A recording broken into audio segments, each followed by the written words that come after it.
CBSE words में आपका स्वागत है। तो आज की इस वीडियो में हम क्लास 10 हिस्ट्री का फर्स्ट चैप्टर जिसका नाम है the rise of nationalism in Europe, इसका कंप्लीट रिवीजन करेंगे।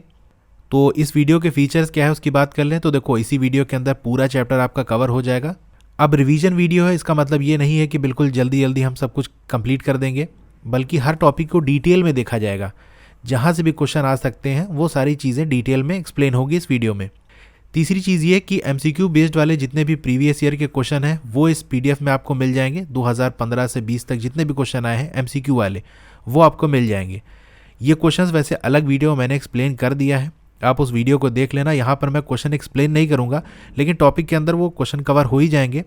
और जब मैं पीडीएफ दूंगा आपको, उस पीडीएफ के अंदर वो क्वेश्चन होंगे, तो वहाँ से आप देख लेना, उसको रिवाइज कर लेना। तो अगर आप चैनल पर पहली बार आए हो या चैनल को अभी तक सब्सक्राइब नहीं किया है तो नीचे जो सब्सक्राइब का बटन है उस पर क्लिक करके उसके बगल में एक बेल का आइकन है, उसको दबा के ऑल पे आपको क्लिक कर देना है, जिससे जो भी नई वीडियो आए वो आपको मैसेज आता रहे। और लाइक का बटन भी आप दबा लो। चलिए हम स्टार्ट करते हैं। तो चैप्टर हमारा स्टार्ट होता है फ्रेडरिक सोर्यू की पेंटिंग से। इसने 4 पेंटिंग्स बनाई थी और चारों का जो ग्रुप था उसका नाम उसने दिया था the dream of world wide democratic and social Republic. बस ये रेड वाला हाईलाइटेड आप याद रखना कि पेंटिंग का नाम क्या था, डेमोक्रेटिक एंड सोशल रिपब्लिक। तो ये तो मेन टाइटल था जिसके अंदर 4 पेंटिंग्स बनी थी। उनमें से एक पेंटिंग जो नीचे आप देख सकते हो जो बनी है उसका नाम था द पैक्ट बिटवीन नेशन। अब ये जो पेंटिंग थी ये कोई हकीकत में देख के उसने नहीं बनाई थी, बल्कि उसके माइंड में कुछ इमेज बनी, माइंड के अंदर उसने सोचा, विजुअलाइज किया, उसी को उसने पेंटिंग के फॉर्म में यहाँ बना दिया। तो ये जस्ट उसका विजन था। और ये विजन उसका कैसे था? Utopian vision. क्या होता है ये यूटोपियन विजन? यानी ऐसा विजन, ऐसी सोच सोसाइटी के बारे में जो असली में हो ही नहीं सकती। इतना ज़्यादा वो आइडियल, इतना ज़्यादा अच्छा दिखा दिया गया इस इमेज में सोसाइटी को, समाज को, लोगों को, जो हकीकत में इतना पॉसिबल नहीं है। कि पूरे देख रहे हो हर जगह के अलग अलग कंट्री के लोग हैं वो एक साथ चले जा रहे हैं, ना उनके बीच में कोई झगड़ा है ना कुछ। तो ऐसा रियल में नहीं होता है। तो यूटोपियन ऐसे याद रख सकते हो जैसे हम आम भाषा में कहते हैं कि यार टोपी पहना दिया, मतलब किसी को बेवकूफ़ बना देते हैं या ठग लेते हैं तो कहते हैं ना टोपी पहना दिया। यानी जब दिखाया कुछ जा रहा हो और हकीकत कुछ हो, तो सोसाइटी में तो बहुत अच्छा दिखाया जा रहा है इसको, लेकिन असली में ऐसी सोसाइटी एग्जिस्ट नहीं करती। इतना अच्छा शो कर दिया है कि देखो यहाँ जीसस क्राइस्ट को भी दिखा दिया है कि वो भी हेवन से यहाँ चले आए हैं, एंजल्स भी आ गए हैं लोगों को देखने। अब इस पेंटिंग के अंदर आपको यूरोप और अमेरिका के लोग दिखाए गए हैं जो कि मार्च कर रहे हैं, एक लंबी सी ट्रेन बनाकर पूरा ऐसे लाइन बनाते हुए चले जा रहे हैं, जैसा कि आप पेंटिंग में देख सकते हो। और होमेज ऑफर कर रहे हैं, यानी वंदना कर रहे हैं, रिस्पेक्ट दे रहे हैं किसको? स्टैचू ऑफ लिबर्टी को। आप यहाँ देख सकते हो ये स्टैचू ऑफ लिबर्टी बना हुआ है, इसी को होमेज ऑफर कर रहे हैं। अब स्टैचू ऑफ लिबर्टी के एक हाथ में क्या है? टॉर्च ऑफ एनलाइटनमेंट है, यानी एक ऐसी टॉर्च है जहाँ से नॉलेज स्प्रेड हो रही है। और दूसरे हाथ में इसके charter of rights of man है, यानी इंसानों के क्या अधिकार हैं वो इसके अंदर पूरा लिखा हुआ है इस प्लेट पे। अब जो लोग भी जा रहे हैं अलग अलग देश के हैं, उनका अपना फ्लैग है और उनका अपना नेशनल कॉस्ट्यूम है, वही पहन के वो जा रहे हैं। उसी से आप पहचान सकते हो, जिस देश का झंडा होगा आप पहचान जाओगे कि उसी देश के लोग हैं। अब ये स्टैचू ऑफ लिबर्टी है क्या? देखो, लिबर्टी क्या होती है? आज़ादी होती है। अब आज़ादी कोई ऐसी चीज़ तो है नहीं जिसको आप इमेज बना सकते हो। मैं आपसे अगर कहूँ कि बताओ आज़ादी की इमेज बना कर दो, बना सकते हो? नहीं बना सकते। या कोई स्टैचू बनाओ, नहीं बना सकते। लेकिन यूरोप के अंदर क्या होता था कि बहुत सारी चीज़ें थी जो असली में जिसकी इमेज नहीं बना सकते थे, लेकिन फिर भी उन्होंने मूर्ति बना दी थी। इसी तरह उन्होंने आज़ादी की एक इमेज बनाई थी, यानी लिबर्टी की एक इमेज बनाई थी जो कि एक फीमेल फिगर थी। यानी ये जो इमेज थी वो किसकी थी? एक फीमेल की इमेज थी। अब एक वर्ड है प्लेबिसाइट, इसका मतलब क्या होता है? Direct vote. अब ये वोट इलेक्शन वाला वोट नहीं है जहाँ से हम सरकार बनाते हैं, बल्कि जो गवर्नमेंट है या अथॉरिटी है, किसी बात में अगर आम लोगों से पूछना होता है कि भाई ये चीज़ है, इसको किया जाए या नहीं किया जाए, एक्सेप्ट करते हो या रिजेक्ट करते हो, यानी हाँ और ना में जब जवाब देना होता है तो उसके लिए जो वोटिंग कराई जाती है उसे हम प्लेबिसाइट कहते हैं।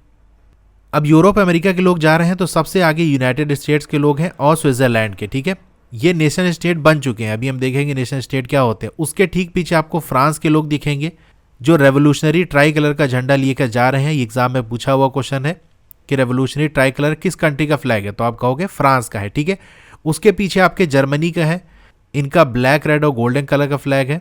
अब फ्रांस वाले अभी भी स्टैचू के पास पहुंचे हुए हैं। ठीक है, बाकी ये कंट्रीज इतने इंपॉर्टेंट नहीं है। लास्ट में रशिया है, ये भी इतना ज़्यादा इंपॉर्टेंट नहीं है। अब नेशन स्टेट हम समझ लेते हैं ये क्या होता है। देखो, पहले के ज़माने में क्या होता था? राजा महाराजा वाला सिस्टम होता था। जैसे मान लो ये कोई एरिया है, यहाँ पर एक कोई राजा है, ए मान लेते हैं, ए किंग है जो रूल कर रहा है। अब इसने क्या किया? इधर और इलाके पे कब्जा कर लिया, लड़ाई लड़ी और यहाँ पर जीत गया और कब्जा कर लिया। तो यहाँ पर जो लोग रह रहे थे उनका राजा ए, अब इस इलाके पे भी इसने कब्जा कर लिया तो यहाँ के लोगों का राजा भी क्या हो गया, ए हो गया। यानी दोनों इलाके के रूलर सेम है, लेकिन भाई यहाँ पर जो लोग रहते थे वो पहले किसी दूसरे राजा के कंट्रोल में थे, बिल्कुल अलग थे, और यहाँ वाले अपने अलग थे। तो ये दोनों की पहचान एक नहीं थी, ये दोनों लोग एक साथ नहीं रहना चाहते, लेकिन राजा ने कब्जा कर लिया और मिला लिया अपने अंदर, तो मजबूरी में इनको लोग को साथ में रहना पड़ रहा है, जबकि इनकी पहचान बिल्कुल अलग है, अलग भाषा बोलते हैं, अलग कल्चर है, अलग हिस्ट्री है, लेकिन सिर्फ इसलिए इनके साथ जुड़ गए क्योंकि राजा ने इनको ज़बरदस्ती जोड़ लिया है। ठीक है, तो नेशन स्टेट एक ऐसा कॉन्सेप्ट था जिसके अंदर ये कहा गया कि भैया एक बाउंड्री बन जाएगी, एक जैसे लोग जो आपस में साथ रहना चाहते हैं उनका एक देश बना दिया जाएगा, वहां पर अपना एक रूलर होगा और बस कोई दूसरी जगह जाकर कब्जा नहीं करेगा, जो लोग बस एक साथ रहना चाहते हैं बस वही लोग रहेंगे। ठीक है, तो वहां के नागरिक की भी जो पहचान है वो सेम रहेगी और राजा भी सबका अपना सेम रहेगा। ठीक है, तो ज़्यादातर जो नागरिक हैं वो और जो रूलर हैं उनकी कॉमन आइडेंटिटी होगी, एक पहचान होगी, और उनका हिस्ट्री भी एक रही होगी, और उनका डिसेंट यानी या तो हिस्ट्री सेम रही होगी कि हमेशा से एक साथ रहते हुए चले आ रहे हैं, या फिर एक ही डिसेंट यानी एक ही नस्ल के होंगे, उनके पूर्वज एक ही रहे होंगे। तो ऐसे लोग जिनकी हिस्ट्री एक थी या ऐसे लोग जिनकी पूर्वज एक रहे होंगे, वो सब मिलाकर एक देश बना लिया, उसी को हमने नेशन स्टेट कहा, जहां पर देश की जो बाउंड्री थी वो राजा के हिसाब से नहीं बनी कि हाँ राजा जहां पर कब्जा कर लिया वो इलाका मिला लिया, बल्कि जो लोग एक साथ रहना चाह रहे थे उसी एरिया को मिलाकर देश बनाया गया। अब ये सब क्वेश्चन है मैंने अलग से करा दिया है, ठीक है, आप देखोगे तो खुद ही समझ जाओगे, हमने टॉपिक में ही सब कवर हो गया है। अब उस इमेज में देख सकते हो एंजल्स को दिखाया गया है, क्राइस्ट को यानी जीसस क्राइस्ट हैं, सेंट्स हैं, ये सब क्या कर रहे हैं, गेज अपॉन द सीन। जो लोग नीचे जा रहे हैं, मार्च करते हुए जा रहे हैं, यहाँ पर स्टैचू ऑफ लिबर्टी है, देखो यहाँ स्टैचू ऑफ लिबर्टी है, तो इस पे पूरा नजर रख रहे हैं। यानी देखो इतना अच्छा है कि लोग एक साथ मिलकर चल रहे हैं, कोई आपस में झगड़ा नहीं है। तो ये जो एंजल, क्राइस्ट और सेंट को यूज किया गया है, ये फ्रेटर्निटी के सिंबलाइज कर रहा है, यानी भाईचारे को सिंबलाइज कर रहा है। जमीन में नीचे हिस्से में आप देख सकते हो, यहाँ पर इस इमेज में देख सकते हो, यहाँ पर कुछ बिखरे हुए टूटे हुए कबाड़ टाइप का पड़ा हुआ है। ये क्या है, shattered remains of the absolutist institution. Absolutist institution के बिखरे हुए अवशेष, यानी एब्सोल्यूटिस्ट इंस्टीट्यूशन अब खत्म हो चुका है, डिस्ट्रॉय हो चुका है, बस उसके बिखरे हुए टुकड़े ही बचे हुए हैं। अब क्या होता है ये एब्सोल्यूटिस्ट इंस्टीट्यूशन? एक ऐसी गवर्नमेंट या रूल करने का ऐसा सिस्टम जहां पर पावर पे कोई रिस्ट्रेन ना हो, कोई रोक टोक ना हो, यानी राजा के पास ऐसी पावर है जो चाहे वो करे, कोई उसे रोक टोक नहीं सकता। ठीक है, ऐसे सिस्टम ऑफ रूल को हम एब्सोल्यूटिस्ट इंस्टीट्यूशन कहते हैं। तो अब मेन टॉपिक हमारा चलता है the French revolution and the idea of nation. पहली झलक जो नेशनलिज्म की, राष्ट्रवाद की, देशभक्ति की हमको देखने को मिलती है वो कहाँ से मिलती है? फ्रेंच रेवोल्यूशन, जो कि स्टार्ट हुआ था 1789 में। ठीक है, इस रेवोल्यूशन से क्या हुआ, जो सोवरेनिटी थी, जो पावर थी, वो मोनार्की से यानी राजा महाराजा के पास से लेकर आम नागरिकों के पास आ गई थी। ठीक है, अब जो रेवोल्यूशन लाने वाले लोग थे, फ्रेंच रेवोल्यूशनरीज थे, फ्रांस की बात कर रहे हैं, तो लोगों के अंदर एकता की भावना बनी रहे। ठीक है, एक कॉमन पहचान बन सके लोगों की, यानी देश के अंदर लोग रहते हैं तो अलग अलग टाइप के हैं भाई, अलग धर्म के, अलग जाति के, अलग कलर है, अलग जेंडर है, लेकिन ऐसी कोई चीज़ हो जो सब में कॉमन है, वो क्या हो सकती है? वो एक ही चीज़ हो सकती है कि सबका देश सेम है। भाई इंडिया में रहने वाले सभी लोग इंडियन ही हैं, जिनको इंडिया की नागरिकता मिली है, अब वो किसी भी धर्म जाति के हो। तो अगर कंट्री के हिसाब से अगर हम लोगों को जोड़ेंगे, जो देश के हिसाब से लोगों की पहचान है उसको हम सामने लाएंगे, तो लोग आपस में जुड़ेंगे, वरना धर्म जाति वगैरह की वजह से तो लोग बढ़ जाते हैं। तो उन्होंने कई चीज़ें की, जैसे कॉन्सेप्ट दिया ला पैट्री यानी द फादरलैंड, जैसे हम लोग कहते हैं ना हमारी मातृभूमि है भारत, उसी तरीके से उन्होंने द फादरलैंड का कॉन्सेप्ट दिया। और ली सैटोइन यानी हम यहाँ के नागरिक हैं, ये हमारा देश है, इसके आइडिया पे जोर दिया गया। इक्वल राइट सबको दिया गया कि सबको बराबर का अधिकार मिलेगा। पुराना जो फ्रांस का झंडा था, जिसे रॉयल स्टैंडर्ड कहा जाता था, उसको खत्म करके एक नया झंडा लाया गया। ठीक है, न्यू फ्रेंच फ्लैग, देख सकते हो ये इमेज जिसकी बनी है, जो ट्राई कलर का था। पहले जो ई स्टेट जनरल हुआ करता था, उसकी जगह अब नेशनल असेंबली लाई गई थी, जहां पर जो एक्टिव सिटीजन थे, एक्टिव सिटीजन में कौन से लोग आते थे? वो मेन यानी वो मेल जिनके पास प्रॉपर्टी होती थी, वो एक्टिव सिटीजन कहलाते थे। जिनके पास प्रॉपर्टी नहीं है वो लोग वोट नहीं दे सकते थे, महिलाएं वोट नहीं दे सकती थी। तो ये एक्टिव सिटीजन थे जो नेशनल असेंबली के अंदर कौन मेंबर बनेगा उसके लिए वोटिंग करते थे। नए हाइम्स यानी जो भजन वगैरह है वो बनाए गए, शपथ ली गई, और रेवोल्यूशन के अंदर जो लोग भी शहीद हो गए थे उनको याद किया गया। एक सेंट्रलाइज एडमिनिस्ट्रेटिव सिस्टम बनाया गया, यानी पूरा देश सेंट्रलाइज कर दिया गया, एक सेंटर से पावर कंट्रोल होगी। ठीक है, जैसे ये इमेज में देख सकते हो कि सारा जो पावर थी वो एक सेंटर पे आ गई, यहीं से पूरा देश कंट्रोल होगा। सारे नागरिक के लिए सेम कानून बना दिया गया है। पहले सेम नहीं था, जो पैसे वाले पावरफुल लोग होते थे उनके लिए नियम कानून अलग होता था, बेचारे गरीब लोगों के लिए अलग होता था। लेकिन अब क्या हो गया, यूनिफॉर्म लॉ, सबके लिए कानून बराबर। जो कस्टम ड्यूटीज़ थी, यानी सामान एक जगह से आप दूसरी जगह ले जा रहे हो तो आपको टैक्स देना पड़ता था कंट्री के अंदर ही, उसको ख़त्म कर दिया गया। ठीक है, अब देश के अंदर कहीं से भी सामान ले जाओ, पैसा आप टैक्स नहीं देना पड़ेगा। नापने और तोलने का एक यूनिफॉर्म सिस्टम बना दिया गया कि भैया इसी हिसाब से हम नापेंगे। जैसे पहले किसी भी तरह से नाप देते थे, लेकिन अब फिक्स कर दिया गया इसी यूनिट में आपको नापना है। जैसे हम लोग नापते हैं ना मीटर सेंटीमीटर, तो वहाँ पर फिक्स कर दिया गया इसी में आपको अब मेजरमेंट करने हैं। फ्रेंच जो लैंग्वेज थी उसको कॉमन लैंग्वेज बना दिया गया कि अब सब लोग देश के अंदर फ्रेंच लैंग्वेज बोलेंगे। अब ये सब हो गया, बहुत सारे बदलाव आ गए, लोग बड़े खुश थे। तो आसपास के जो कंट्री के लोग थे उन्होंने कहा यार फ्रांस में तो बहुत अच्छा हो गया, हमारे यहाँ तो राजा लोग परेशान किए हुए हैं, तो हमारे यहाँ भी ये सिस्टम आना चाहिए। तो और भी यूरोप के जो कंट्रीज़ थे वहाँ भी जो स्टूडेंट्स थे और जो पढ़े लिखे मिडिल क्लास के लोग थे, देखो जो स्टूडेंट हो गए, पढ़े लिखे लोग हो गए, वही ज़्यादा समझदार होते हैं।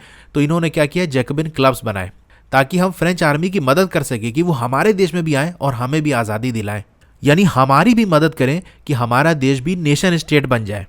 अब नेपोलियन जब आए यहाँ पर तो नेपोलियन ने कुछ रूल एंड रेगुलेशन बनाए जिसको नेपोलियन कोड भी कहते हैं। ठीक है, इसका दूसरा नाम सिविल कोड ऑफ 1804 भी है। इसके अंदर क्या था, जो भी प्रिविलेज बर्थ की बेसिस पे मिलता था, यानी आप फर्स्ट स्टेट के अंदर पैदा हुए और यानी उस फैमिली के अंदर पैदा हुए तो आपको बाय बर्थ बहुत सारी फैसिलिटी मिलेगी। एक जैसे आपको टैक्स नहीं देना पड़ेगा, ये एक एग्जाम्पल है। इसको ख़त्म कर दिया गया और कानून सबके लिए बराबर कर दिया गया। पहले थर्ड स्टेट वाले प्रॉपर्टी नहीं रख सकते थे, कोई ज़मीन वगैरह नहीं रख सकते थे, तो अब वो चीज़ लाई गई कि आप प्रॉपर्टी रख सकते हो, राइट टू प्रॉपर्टी मिल गया। एडमिनिस्ट्रेटिव डिवीजन को सिंप्लीफाई कर दिया गया, यानी देश चलाने के लिए जो अलग अलग डिपार्टमेंट्स थे उनको बहुत सिंपल कर दिया गया जिससे आसानी से चल सके। जो फ्यूडल सिस्टम था, यानी जो सोसाइटी पूरी बटी हुई थी, जैसे आप देख सकते हो ये यूरोप के अंदर फ्यूडल सिस्टम होता था, टॉप पिकिंग होता था, फिर नोबल्स होते थे, फिर नाइट्स, फिर बेचारे किसान वगैरह होते थे जो टैक्स भी देते थे, गरीब भी होते थे। इस सिस्टम को एबॉलिश कर दिया गया, ख़त्म कर दिया गया। जो किसान वगैरह थे उनको आज़ाद कर दिया गया सर्वडम से, यानी गुलाम बना लिया जाता था, उससे आज़ादी दिला दी गई। और ये लोग टैक्स वगैरह देते थे, जो लैंडलॉर्ड होते थे, बड़े बड़े ज़मींदार होते थे, उसको भी ख़त्म कर दिया कि अब आपको टैक्स वगैरह नहीं देना है। गिल्ड रिस्ट्रिक्शन, यानी गिल्ड क्या होता है, वो जैसे ग्रुप वगैरह बनाते हैं, यूनियन वगैरह, संगठन वगैरह, तो उस पर पाबंदी थी, रोक थी, उसको हटा लिया गया कि आप ग्रुप वगैरह यूनियन आप बना सकते हो। ट्रांसपोर्ट और कम्युनिकेशन सिस्टम को इम्प्रूव कर दिया गया और नापने तोलने का एक स्टैंडर्ड सिस्टम बना दिया गया और पूरे देश के अंदर एक कॉमन नेशनल करेंसी बना दी गई। ठीक है, कि अब एक देश के अंदर पूरी एक ही करेंसी चलेगी। अब इस सिविल कोड की, नेपोलियन कोड की कुछ कमियां भी थी, जैसे टैक्स बढ़ा दिया गया था, सेंसरशिप थी, यानी मीडिया के अंदर, न्यूज़पेपर वगैरह के अंदर क्या छपेगा पहले सरकार देखेगी, वो सही लगेगा तभी उसको अलाउ किया जाएगा छपने के लिए। ठीक है, तो ये प्रॉब्लम थी। ज़बरदस्ती फ्रेंच आर्मी के अंदर लोगों को भर्ती किया जा रहा था कि चलो भैया पूरे यूरोप में हमको कब्जा करना है, तो ये एक गलत चीज़ थी। लोगों की पॉलिटिकल फ्रीडम यानी राजनीतिक जो आज़ादी थी वो छीन ली गई थी। अब बात करते हैं the making of nationalism in Europe, यानी यूरोप के अंदर किस तरह से राष्ट्रवाद स्प्रेड होता है, कैसे वो डेवलप होता है। अब मिड 18वीं सेंचुरी तक यूरोप के अंदर कोई भी नेशन स्टेट नहीं हुआ करता था, मोनार्की वाला सिस्टम होता था, राजा महाराजा होते थे, वही वाला सिस्टम था। जो आपका जर्मनी, इटली, स्विट्जरलैंड वगैरह है ना, ये पहले एक देश नहीं हुआ करता था, कई हिस्सों में बटा था, किंगडम से बटा था, यानी बड़ी बड़ी जो एम्पायर्स होती हैं उनके कब्जे में था। कुछ हिस्से थे जहाँ पर डचीज़ रूल करते थे। डचीज़ क्या होते थे, जहाँ पर जो आपके ड्यूक वगैरह होते हैं ये किंग से थोड़ा छोटे होते हैं, जिनके पास छोटी सी पावर होती है, छोटा सा इलाका होता है जहाँ रूल करते हैं, तो उसे ड्यूक्स कहते हैं। कैंटून्स क्या होते हैं, जो एक बड़े एम्पायर में यानी बड़े से कंट्री के अंदर एक छोटे से हिस्सा दे दिया गया कि भैया तुम यहाँ पर रूल करो, लेकिन आप कंट्रोल में रहोगे मेन किंग के। जैसे आज के टाइम में बात करें तो एक सेंट्रल गवर्नमेंट होती है जो पूरे देश की होती है, और स्टेट हम बना देते हैं, वहाँ भी अपनी गवर्नमेंट होती है, उसके पास भी अपनी पावर होती है। तो वैसे ही कैंटून्स वगैरह थे, यानी ये पूरी तरह से आज़ाद नहीं थे, लेकिन इनको एक एरिया दे दिया गया होता था कि भैया तुम यहाँ पर रूल करो। ठीक है, तो इस तरह से इन हिस्सों में ये बटा हुआ था। अब यूरोप को अगर हम 3 हिस्से में डिवाइड करें, वेस्ट, सेंट्रल और ईस्टर्न यूरोप, तो सेंट्रल और ईस्टर्न यूरोप की कहानी ये थी कि यहाँ पर ऑटोक्रेटिक मोनार्कीज थी। मोनार्कीज यानी राजा महाराजा वाला सिस्टम, ऑटोक्रेटिक मतलब ऐसे राजा महाराजा जिनके पास अनलिमिटेड पावर थी, जो चाहे वो करें, कोई कुछ बोल नहीं सकता था, उन राजा के ऊपर कोई नियम कानून लागू नहीं होता था। यहाँ पर बहुत अलग अलग तरीके के लोग रहते थे जिनका कल्चर, लैंग्वेज और उनकी जाति अपना अलग थी। अब यहाँ एक वर्ड है इथनिक, इसका मतलब क्या होता है कि आप एक कॉमन रेस के हो। रेस का मतलब जैसे ब्लैक और वाइट हो गया ना, ब्लैक एक रेस है और वाइट एक अलग रेस है।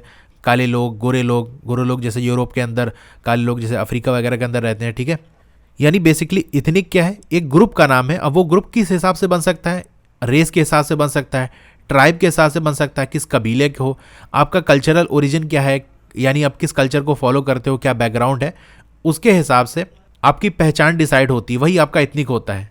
यानी आपकी वो पहचान जो आपके रेस या आपके ट्राइब या आपके कल्चर के हिसाब से होती है कि भैया ये उस कल्चर के हैं, मतलब उस ग्रुप के हैं, वही हमारा इथनिक होता है। अब देखो हैब्सबर्ग एम्पायर ये है पूरा, और ये इतना इंपॉर्टेंट नहीं है। अगर यहाँ से एग्जाम में पूछने लगा तो फिर बहुत ज़्यादा डिफिकल्ट हो जाएगा, क्योंकि हैब्सबर्ग एम्पायर वो कई हिस्से थे। यहाँ पर देख रहे हो हिस्सों का नाम मैंने लिख दिए हैं, इनकेस अगर आपको पढ़ना हो तो देख लेना। ये जो कैपिटल से ब्लैक से लिखा हुआ है ये एरिया का नाम है, और जो ब्लू कलर से लिखा है ये उस एरिया में कौन सी लैंग्वेज बोली जाती है वो लिखा है, और जो रेड कलर से है वो उस इलाके में रहने वाली जाति का नाम है। ठीक है, जैसे बोहेमिया जगह का नाम है, यहाँ पर जर्मन लैंग्वेज बोली जाती है, यहाँ पर बोहेमियंस रहते हैं। ठीक है, अब बात करते हैं the aristocracy and the new middle class. Aristocracy क्या होती है, देखो एरिस्टोक्रेट वो होते हैं जो अमीर लोग हो गए, रईस लोग हो गए, उन्हें हम एरिस्टोक्रेट कहते हैं। ठीक है, तो यहाँ पर इस टॉपिक के अंदर हम एरिस्टोक्रेसी के बारे में बात करेंगे, रईस लोग, अमीर लोगों के बारे में, और जो नई मिडिल क्लास बनी थी यूरोप के अंदर उसके बारे में पढ़ेंगे। अब सामाजिक तौर पर या राजनीतिक तौर पर अगर हम देखें तो जो लैंडेड एरिस्टोक्रेसी थी, यानी वो अमीर लोग जो ज़्यादा ज़मीन होने की वजह से अमीर थे, ये क्या थी, डोमिनेंट क्लास थी, यानी इसी की एक तरह से कह सकते हो दबदबा था, इन्हीं की पावर थी। लेकिन ये ग्रुप बहुत स्मॉल था। भाई अमीर लोग हमेशा ही कम ही होते हैं, ज़्यादातर या तो मिडिल क्लास के होते हैं या गरीब ही लोग होते हैं, और ज़्यादा जो पॉपुलेशन थी यानी ज़्यादातर जो लोग थे वो पीजेंट थे, यानी किसान वगैरह थे। अब इस क्लास के यानी जो एरिस्टोक्रेसी वाली क्लास थी, इसके जो लोग थे, रईस लोग जो थे, उन सब का जो लाइफ स्टाइल था वो एक ही जैसा था, मतलब ऐश की ज़िंदगी गुजारना। फ्रेंच भाषा ये बोलते थे, जब डिप्लोमेसी वगैरह यानी जो कोई पॉलिटिकल वाले मामले होते थे या बड़ी सोसाइटी के अंदर कोई मीटिंग वगैरह होती थी, वहाँ पर ये फ्रेंच लैंग्वेज का यूज़ करते थे। इनकी ई स्टेट थी यानी प्रॉपर्टी वगैरह थी, और इनके पास टाउन हाउसेस थे यानी हवेलियाँ वगैरह थी। इनके फैमिलीज आपस में जो कनेक्टेड रहती थी वो मैरिज के जरिए होती थी, यानी अपने ही लेवल के लोगों में शादी करते थे। जो अमीर लोग थे वो अमीर ही लोगों में अपना करते थे। तो देखो सेंट्रल और ईस्टर्न यूरोप के हमने देखा कि यहाँ पर ऑटोक्रेटिक मोनार्कीज थी, बड़े बड़े ज़मींदार लोग होते थे, उनकी बड़ी बड़ी ईस्टेट थी यानी प्रॉपर्टी वगैरह थी, जहाँ पर इन्होंने सर्फ रखे थे यानी गुलाम जैसे होते हैं, वही लोग खेती वगैरह करते थे, ज़मीन की देखभाल करते थे। वेस्टर्न यूरोप में जो रहने वाले लोग थे उनकी कंडीशन थोड़ी अच्छी थी। यहाँ पर भी किसान वगैरह थे, या तो टेनेंट्स थे यानी छोटे छोटे जो किराएदार वगैरह होते हैं, किराए पर ज़मीन ले खेती करते थे, या खुद अपना ज़मीन होती थी, छोटी छोटी ज़मीन के मालिक होते थे। तो अब देखो यहाँ पर सेंट्रल और ईस्टर्न यूरोप के अंदर या तो बहुत ही गरीब लोग हैं कि बेचारे वो कुछ आगे सोच नहीं सकते, बस किसी तरीके से उनकी ज़िंदगी गुजर जाए, या तो बहुत अमीर लोग हैं, उनको भी कुछ सोचना नहीं है, आराम से मौज कर रहे हैं। लेकिन वेस्टर्न वालों के जो है इनके पास कुछ पैसा था, इन्होंने सोचा कि यार हमें डेवलप करना चाहिए, तो इन लोगों ने क्या किया, इंडस्ट्री लगाई, फैक्ट्री लगाई, बिजनेस किया। तो वेस्टर्न यूरोप के अंदर ही जो इंडस्ट्रियल प्रोडक्शन है वो ग्रो किया, और जो ट्रेड है, व्यापार है, वो बढ़ा। तो जब इंडस्ट्री ग्रो होगी तो क्या होगा, जो टाउन्स वगैरह है वो डेवलप करेगा। ठीक है, तो यहाँ से एक नई क्लास इमर्ज होकर आती है, वो कौन सी है, कॉमर्शियल क्लास, यानी पैसा कमाने वाली। और पैसा कैसे कमा रही थी, इंडस्ट्री वगैरह लगा के। ये कहाँ हो रहा था, वेस्टर्न यूरोप के अंदर। इनकी जो एग्जिस्टेंस थी वो मार्केट पे डिपेंडेंट थी, मार्केट में सामान आता रहेगा, बिकता रहेगा, तो यहाँ भी डेवलपमेंट होता रहेगा, इनका भी काम चलता रहेगा। अब इंडस्ट्रियलाइजेशन की अगर बात करें, इंडस्ट्री का लगना, डेवलप होना इंग्लैंड के अंदर 18वीं सेंचुरी के सेकेंड हाफ में स्टार्ट हो गया था। वहीं फ्रांस और जर्मन स्टेट के हिस्सों की बात करें तो ये 19वीं सेंचुरी में वहाँ जाके स्टार्ट हुआ था। तो सोसाइटी में देखो पहले या तो गरीब लोग होते थे पुअर, या तो भैया रिच लोग होते थे। अब एक नई क्लास आ गई थी, वो कौन सी थी, एक तो वर्किंग क्लास वाली, दूसरी मिडिल क्लास वाली। वर्किंग कौन से थे, देखो मिडिल क्लास पहले समझ लेते हैं। मिडिल क्लास में कौन लोग आते थे, वो जिन्होंने इंडस्ट्री लगाई, बिजनेस करने वाले प्रोफेशनल यानी इंजीनियर, डॉक्टर हो गए, ये लोग हो गए। अब इंडस्ट्री लगाई तो इंडस्ट्री में काम करने वाले लोग भी होंगे। तो यहाँ से एक क्लास और आती है जिसे हम वर्किंग क्लास कहते हैं, यानी ये मजदूर थे, फैक्ट्री वगैरह के अंदर काम करते थे। इनकी थोड़ा सा एक अच्छा स्टैंडर्ड था, फैक्ट्री में काम करते थे, पैसा अच्छा मिलता था और फैसिलिटी वगैरह इनको ठीक मिलती थी। तो ये दो ग्रुप थे जो कि सामने आए थे, वर्किंग क्लास और मिडिल क्लास। अब जो पढ़े लिखे लिबरल मिडिल क्लास के लोग थे, इन्हीं को आइडिया आया था नेशनल यूनिटी का। यानी जैसे जर्मनी था कई हिस्सों में बटा था, इटली कई हिस्सों में बटा था, इन्होंने सोचा यार मिलाकर एक देश बनाना चाहिए। तो ये आइडिया किसको आया था, पढ़े लिखे लिबरल मिडिल क्लास के लोगों का। और जो एरिस्टोक्रेटिक प्रिविलेजेस है, यानी जो अमीर लोगों को स्पेशल फैसिलिटी मिलती है, वो भी एबॉलिश होनी चाहिए, खत्म होनी चाहिए। ये भी इन्हीं लोग की डिमांड थी, पढ़े लिखे मिडिल क्लास के लोगों की। अब बात कर लेते हैं ये लिबरल नेशनलिज्म होता क्या है। 19वीं सेंचुरी की शुरुआत की अगर हम बात करें तो जो नेशनल यूनिटी थी यानी देश को जोड़ना, ये लिबरलिज्म से जुड़ा हुआ था। लिबरलिज्म का मतलब हम देखते हैं थोड़ा क्या होता है इसका मतलब। तो लिबरलिज्म किस वर्ड से बना है? लिबर से, जिसका मतलब फ्री होता है, यानी लिबरलिज्म का मतलब आज़ादी ही होता है।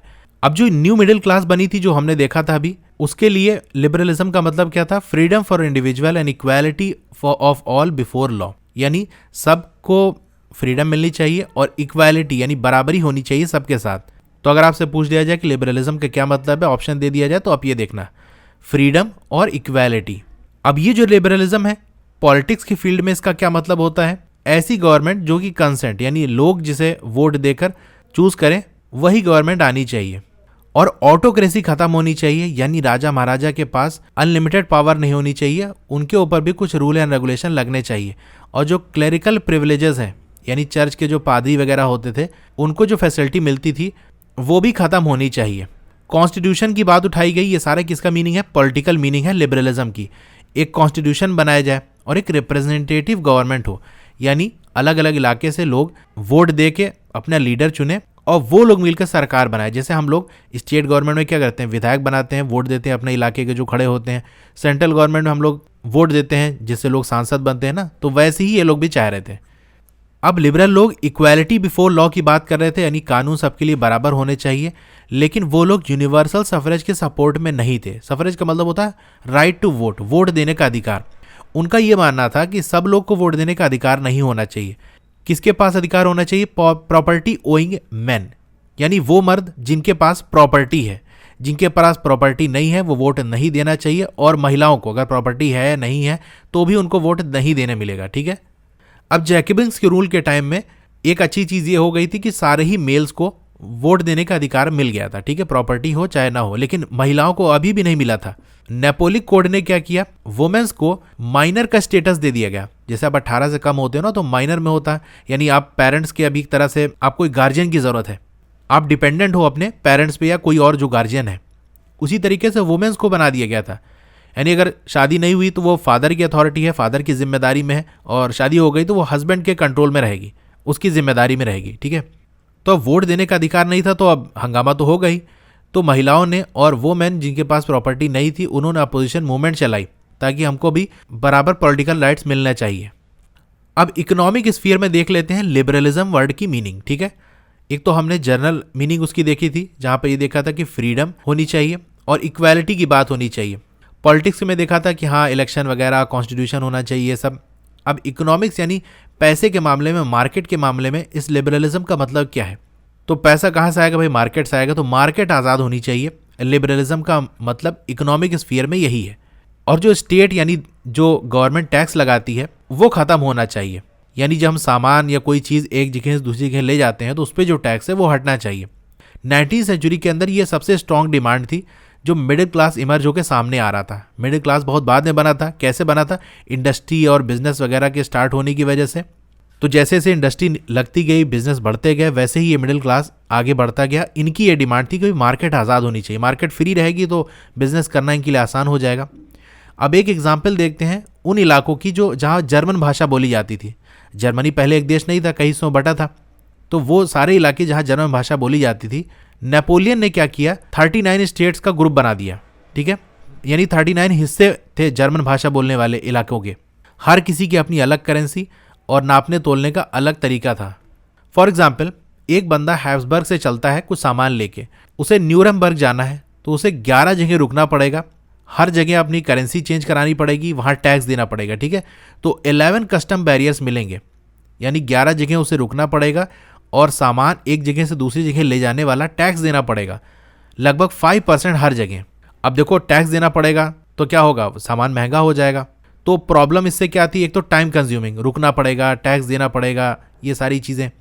अलग अलग जगह टैक्स देना है तो टैक्स भी ज़्यादा हो जाएगा, ज़्यादा पैसा देना पड़ेगा। इस तरह से इकोनॉमी ग्रोथ नहीं कर पाएगी। भाई सामान अगर महंगा बिकेगा तो बहुत कम खरीदा जाएगा, तो इस तरीके से पैसा फ्लो नहीं हो पाएगा मार्केट के अंदर।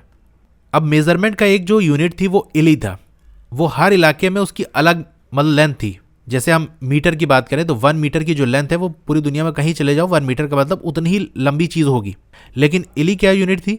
हर जगह अपना अलग था। जैसे बहुत से नापते हैं ना कि भैया एक हाथ हमको रस्सी दे दो, एक हाथ कपड़ा दे दो।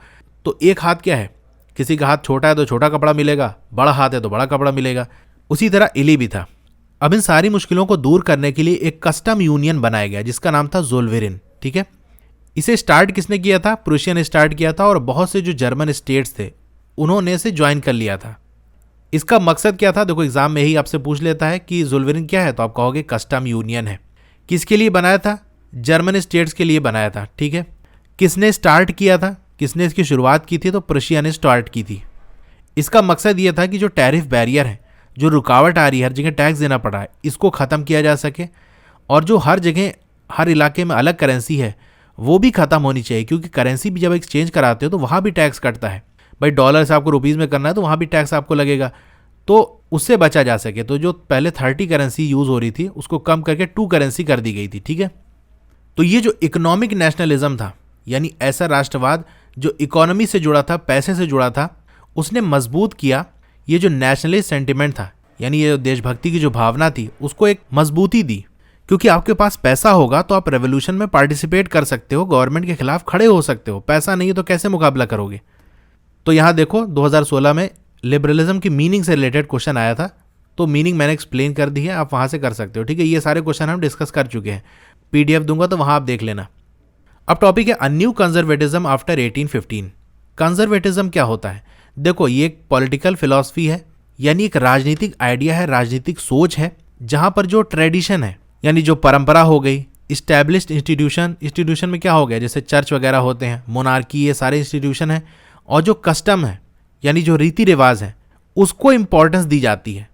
यानी इस तरह से रूल करा जाए, इस तरह से गवर्नमेंट चले कि हमारा जो ट्रेडिशन है और जो हमारे इंस्टीट्यूशंस हैं और जो हमारे कस्टम्स हैं उनको कोई नुकसान ना पहुंचे, बल्कि उनको हेल्प होनी चाहिए, गवर्नमेंट इस तरह से हो। इन्हें हम कंजर्वेटिव्स कहते हैं, यानी पुरानी सोच वाले, जो पुराना सिस्टम रूल करने वाला है, चाहते हैं कि वैसा ही चलता रहे, कोई नया सिस्टम ना आए। अब नेपोलियन को जब 1815 के अंदर हरा दिया गया, उसके बाद यूरोप के जो बड़े बड़े पावरफुल कंट्रीज थे, जिनमें कौन सा आ गया आपका, ब्रिटेन, रशिया, प्रशिया और ऑस्ट्रिया, ये वियना के अंदर मिलते हैं। वियना क्या है? ऑस्ट्रिया की कैपिटल है। ठीक है, वियना। तो यहाँ पर मिलते हैं कि चलो यूरोप का हम सेटलमेंट करते हैं। मतलब नेपोलियन ने देखो बहुत हंगामा कर लिया, हर जगह यहाँ वहाँ कब्जा करना, बहुत ज़्यादा लड़ाई झगड़ा हो गया।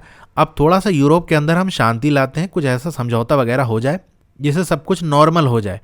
तो कौन से कंट्री पार्टिसिपेट किए थे, ये थोड़ा इंपॉर्टेंट है। कैसे याद करोगे? बाप रे, ऐसे याद रख लेना, BAPR। ठीक है, बाप रे। अब रे ई नहीं लगाना, बस आर तक रखना, शॉर्ट में बाप रे। B for Britain, A for Austria, P for Prussia, R for Russia. ठीक है, तो यूरोप का सेटलमेंट किसने किया था? बाप रे ने। अब ये जो कांग्रेस थी, ये जो सम्मेलन हुआ था, ये जो मीटिंग हुई थी, इसको होस्ट कौन कर रहा था? भाई जिसके घर जाओगे वही होस्ट होगा, यानी वही आपका मेज़बान होगा, बाकी लोग तो मेहमान होंगे। तो ऑस्ट्रिया के अंदर ये मीटिंग हो रही थी। ऑस्ट्रिया के जो सिटी है, जो कैपिटल है उसकी वियना, वहाँ हो रही थी। तो ऑस्ट्रिया का जो चांसलर था ड्यूक मेटरनिक, वही इस कांग्रेस को होस्ट कर रहा था।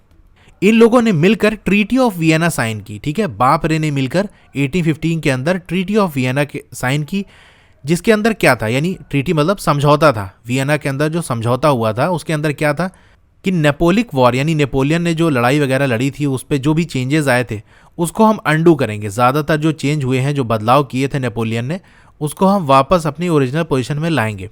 तो क्या किया इन्होंने? जो बोर्बन डायनेस्टी, जिसको फ्रेंच रेवोल्यूशन के टाइम हटा दिया गया था, उसको फिर से पावर में लाया गया कि अब चलो फिर से तुम रूल करो।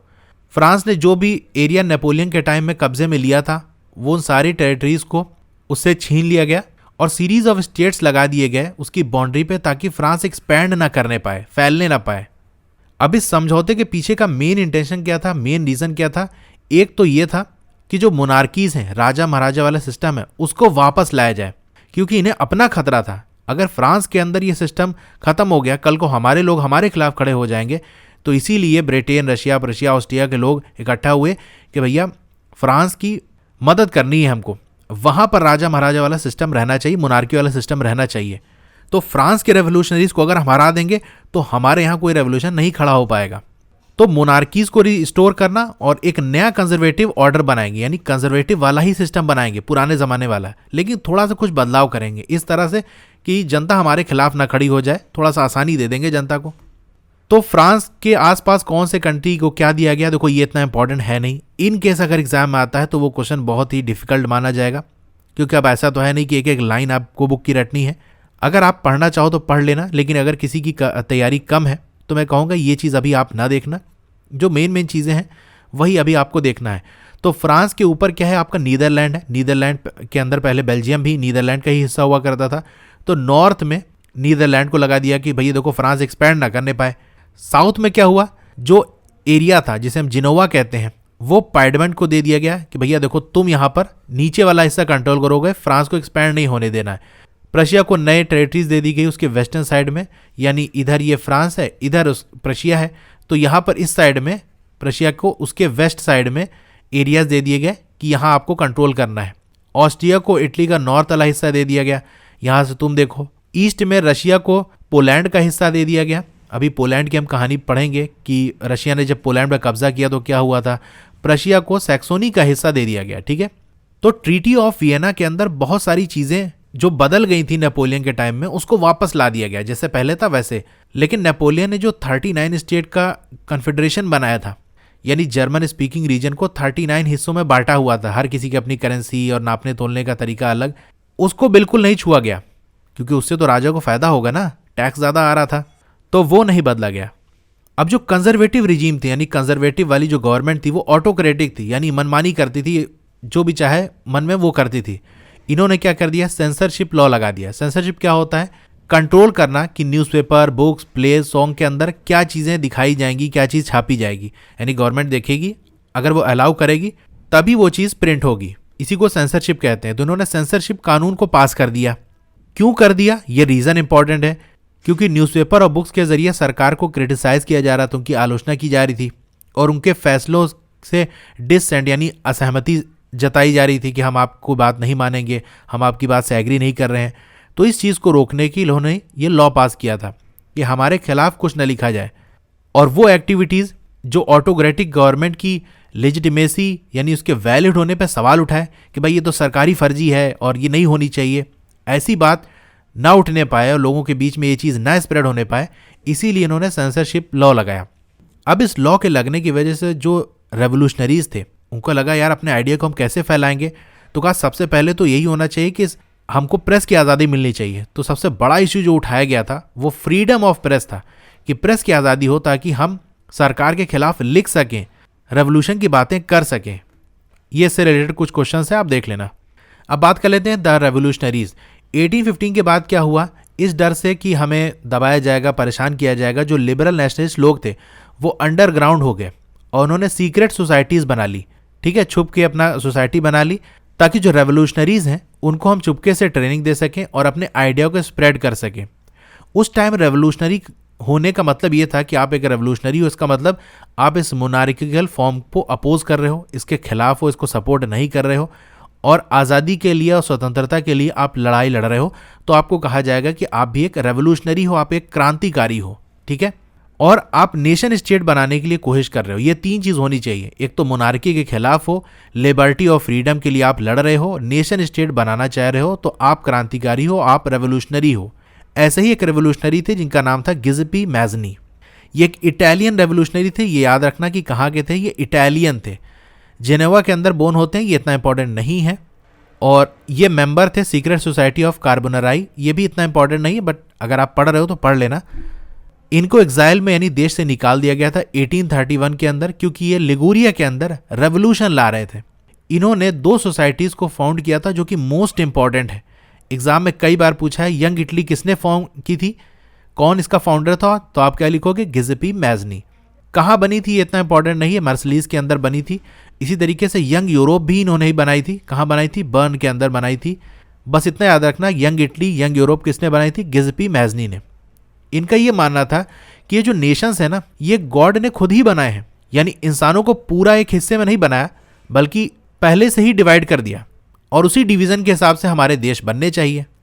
इसीलिए इनका यह मानना था कि जो इटली कई हिस्सों में बटा हुआ है वो एक सिंगल यूनिफाइड रिपब्लिक बनना चाहिए, यानी उसके जो 7 हिस्सों में इटली को बांटा गया है उसको जोड़कर एक देश इटली बनना चाहिए। अब जो मेटरनिक, जिसके बारे में अभी हमने देखा था, ऑस्ट्रिया के चांसलर ड्यूक मेटरनिक, वो गिज़्पी मैज़नी को क्या कहते थे? The most dangerous enemy of our social order. यानी मेटरनिक ये कहा करते थे कि ये जो गिज़्पी मैज़नी है ना, ये जो हमारा सोशल ऑर्डर है, जो समाज में हमने लेवल्स बनाए, फर्स्ट स्टेट, सेकंड, थर्ड, ये बड़े लोग, ये मीडियम वाले लोग हैं, ये थर्ड वाले गरीब लोग हैं, ये टैक्स देंगे और इनको कम फैसिलिटी मिलेगी। तो ये जो ऑर्डर बनाया था, कहा सबसे बड़ा दुश्मन यही है, ये इनको ख़त्म करना चाह रहा है। अब बात कर लेते हैं द एज ऑफ रेवोल्यूशन। 1830 से 1848 की कहानी की बात कर लेते हैं। पहला जो विद्रोह शुरू हुआ था वो फ्रांस से शुरू हुआ था जुलाई 1830 के अंदर। यहाँ पर क्या किया गया, जो बोर्बन किंग्स थे उनको ओवरथ्रो कर दिया गया लिबरल नेशनलिस्ट द्वारा, इनको हटा दिया गया। भाई बोर्बन किंग के साथ तो बहुत ही बुरा हुआ, पहले रूल कर रहे थे, रेवोल्यूशन स्टार्ट हुआ, हटा दिया गया। फिर ट्रीटी ऑफ वियना साइन होती है 1815 के अंदर, इनको वापस से पावर में लाया जाता है, फिर से रूलर बन जाते हैं। 1830 के अंदर क्या होता है, फिर से एक रेवोल्यूशन उठता है और फिर इनको हटा दिया जाता है। तो बोर्बन किंग्स क्या कह रहे होंगे, गजब बेइज्जती है। तो लिबरल रेवोल्यूशनरी ने क्या कर दिया, बोर्बन किंग्स को हटाया और एक कॉन्स्टिट्यूशनल मोनार्की लाई। मोनार्की मतलब राजा महाराजा वाला ही सिस्टम रहेगा, लेकिन अब राजा भी कॉन्स्टिट्यूशन संविधान के कंट्रोल में रहेगा। कॉन्स्टिट्यूशन मतलब कुछ नियम कानून होंगे जो राजा पे भी अप्लाई होंगे। और लुइस फिलिपी को हेड बना दिया गया। ठीक है, तो ये नाम याद रखना, किसको बनाया गया हेड, लुइस फिलिपी को। अब जुलाई रेवोल्यूशन जो हुआ था उसमें जो बेल्जियम था वो नीदरलैंड से अलग हो गया था। यूनाइटेड किंगडम ऑफ नीदरलैंड पहले हुआ करता था, जिसके अंदर बेल्जियम भी था। तो बेल्जियम जुलाई रेवोल्यूशन की वजह से अलग हो गया। अब मेटरनिक साहब का फिर एक स्टेटमेंट आ जाता है, ये क्या कहते हैं, when France sneezes the rest of the Europe catches cold. यानी जब फ्रांस को छींक आती है तो पूरे यूरोप को सर्दी हो जाती है। यानी कुछ भी फ्रांस के अंदर होता है तो उसका असर पूरे यूरोप पे पड़ता है। अब वो इवेंट जिसने नेशनलिस्ट फीलिंग को मोबिलाइज किया था, बहुत ज़्यादा बढ़ा दिया था कि इनके बीच में जो पढ़े लिखे इलीट लोग थे, पढ़े लिखे जो पैसे वाले अच्छे स्टैंडर्ड के जो लोग थे, उनके बीच में जो देशभक्ति की भावना को जगाने वाला इवेंट था वो कौन सा था, Greek war of independence. Greece को आज़ादी जो मिली थी, देखो ग्रीस ओटमन एम्पायर के कब्जे में था पहले, उसी का हिस्सा हुआ करता था। और ट्रीटी ऑफ कॉन्स्टेंटिनोपल 1832 के अंदर साइन होती है, यानी एक समझौता होता है जहां पर ग्रीस को एक आज़ाद देश बना दिया जाता है कि ठीक है अब आप आज़ाद हो। अब ये पहला पॉइंट इतना इंपॉर्टेंट नहीं है। सेकेंड पॉइंट देखते हैं, जो पोएट्स थे और जो आर्टिस्ट थे लॉर्डेड ग्रीस। लॉर्डेड मतलब प्रशंसा करना, तारीफ करना। तो ग्रीस की तारीफ करते थे। क्यों तारीफ करते थे, as a cradle of the European civilisation. यानी यूरोप की जो सभ्यता है, यूरोप का जो कल्चर है, उसको पालने वाले हैं ये। इन्होंने ही कल्चर को डेवलप किया है, आगे बढ़ाया है। अब एक इंग्लिश पोएट है जिनका नाम लॉर्ड बैरन है, उन्होंने पैसा वगैरह इकट्ठा किया और आखिरकार वो लड़ाई लड़ने गए आज़ादी की, ग्रीस की। तो अगर आपसे नाम दे दिया जाए कि लॉर्ड बैरन कहाँ से बिलोंग करते हैं, तो इनका ग्रीक वॉर ऑफ इंडिपेंडेंस में बहुत बड़ा रोल था। ग्रीस को आज़ादी दिलाने में इन्होंने पार्टिसिपेट किया था। ये इससे रिलेटेड कोई क्वेश्चन है, देख लेना आप। अब बात कर लेते हैं romantic imagination and national feeling. Culture का बहुत इंपॉर्टेंट रोल होता है नेशन के आइडिया को डेवलप करने के लिए, कि देश क्या है, देशभक्ति को जगाने के लिए कल्चर बहुत इंपॉर्टेंट रोल प्ले करता है। अब देखो सेकंड पॉइंट से क्वेश्चन बन सकता है कि रोमांटिसिज्म क्या है। तो ये कल्चरल मूवमेंट है, एक सांस्कृतिक मूवमेंट है जिसे हम रोमांटिसिज्म कहते हैं, जो एक खास तरीके की नेशनलिस्ट सेंटिमेंट यानी देशभक्ति की भावना को जगाती है। अब जो रोमांटिक आर्टिस्ट थे ना, वो क्रिटिसाइज करते थे glorification of reason and science. तो ये वो टाइम था जब साइंस डेवलप हो रही थी और साइंस तो हर चीज़ में सवाल उठाती है। अब लोग क्या थे, कल्चर को फॉलो करते थे कि भाई हम ये चीज़ करते हैं क्योंकि हमारी संस्कृति का हिस्सा है, लेकिन साइंस आगे पूछती थी बताओ ऐसा क्यों कर रहे हो, क्या रीज़न है, क्या फ़ायदा है। तो रोमांटिक आर्टिस्ट इस चीज़ को पसंद नहीं करते थे कि साइंस हर जगह टांग अड़ाई रहती है अपनी।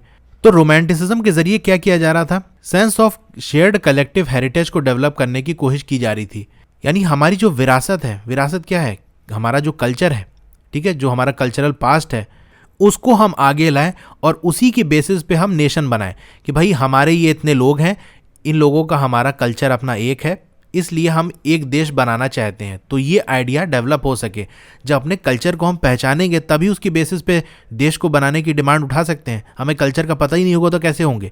तो रोमांटिक आर्टिस्ट यही कल्चर वाली फीलिंग को डेवलप करना चाह रहे थे। ऐसे ही एक रोमांटिक्स थे जर्मन फिलोसफर जिनका नाम था जॉन गॉटफ्राइड। वो क्या कहते थे कि जो सच्चा जर्मन कल्चर है ना, वो आपको आम लोगों के बीच में मिलेगा, डास वोग, यानी आम लोगों के बीच में जाओगे तब आपको पता चलेगा कि जर्मन कल्चर क्या होता है।